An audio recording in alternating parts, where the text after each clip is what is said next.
This NHL team may be in serious trouble, but let me explain why. Now, earlier this season, I was surprised by the success of the Los Angeles Kings. In fact, I actually chose them in the offseason to win the Pacific Division, and if you don't believe me, check it out from here. I actually have completely different from you.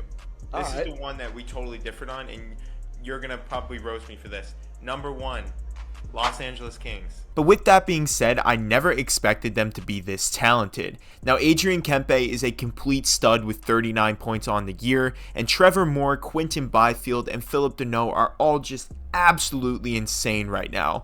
All of them have impressed me early this season, and I think the Kings have a great upside. Right now, I actually have them as my favorite roster from top to bottom. I just love almost all of their players and believe this team has a very good chance this season to win it all. But with the glazing aside, like everyone else over the past month, the Kings went from being one of the scariest teams to now being one of my more concerning teams in the league. A big reason why this shift has happened is honestly because of line management, and I think that falls on their head coach. What's going on with not changing around some of these lines and putting some of your best guys on the third and fourth line? I've been watching Kings Twitter go crazy about proper lineups, and now after losing 9 of your last 10, you are going to make sense of the lineups by pairing the right players together. Shocking, right? Now, before I get into the lineup changes, let me go on a quick PLD rant. You go out and get Pierre-Luc Dubois, you pay him the extension, and then give him less than 15 minutes of ice time a game. Oh, not to mention that you have shifted him down to the fourth line for some games, and for the majority of the season he's been playing as a third line center.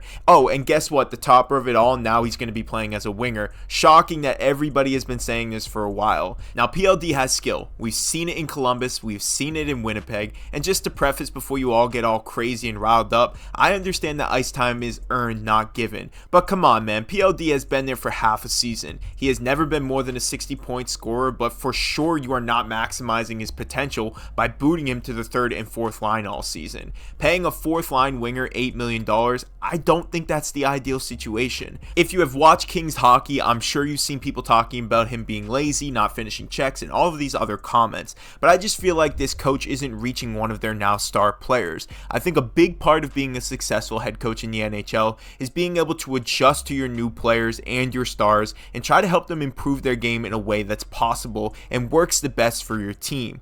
Putting PLD in this position where he's playing on the fourth line and getting no power play time, to me just proves why this guy has 19 points on the year. I'm not saying it's all the head coach's fault because I do think some of it falls on PLD, but honestly, I think that he needs to be put in a better situation if you want to see him succeed. It's plain and simple. Okay, now my small rant is over. Whether you agree or not, I just had to get that off my chest. So let's talk about the new lines. First line is going to be Dubois on the left wing, Kopitar, and then Kempe on the right. Someone else must have gotten to McLellan before me and other LA fans because this is the perfect line for this team. I've been seeing people post about this for a long time. They're all massive guys who are strong defenders, with PLD being the worst of the three, and should be able to out-physical any other team's top line players. Kopi and Kempe will be playing well together, and I think having Dubois on the ring will really allow him to get to his spots, especially with a guy like Kopi dishing him the puck. So with the changes to the first line, the second line will now be Laferriere, Byfield, and Anderson Dolan. Honestly, like I said with the last one, I think Kings fans will be happy with this adjustment as well.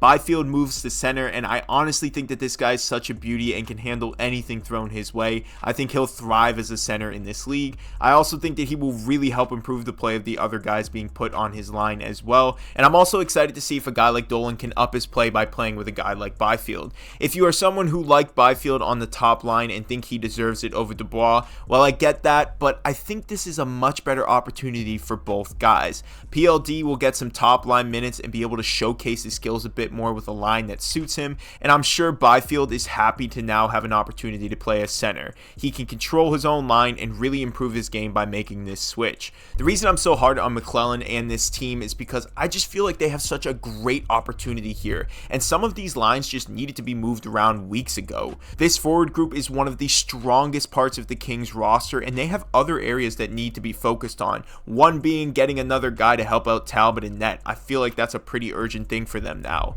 I like McLellan, and I really hope he can figure things out with LA because I think he's a great coach, and I think this team is so good and potentially have built a Stanley Cup roster here. So don't throw it away by messing around with the lines. Make it work and put out the best lines for your team. But let me know what you guys think about the state of the LA Kings. Are you frustrated with their last 10 games, only winning 1 out of the past 10 with a record of 1-5-4? Are you concerned about this losing streak? And do you think that the line changes that are being made are the right ones by McLellan? Let me know your thoughts in the comments below. Like this video, subscribe to the channel, and I will see you guys in the next one.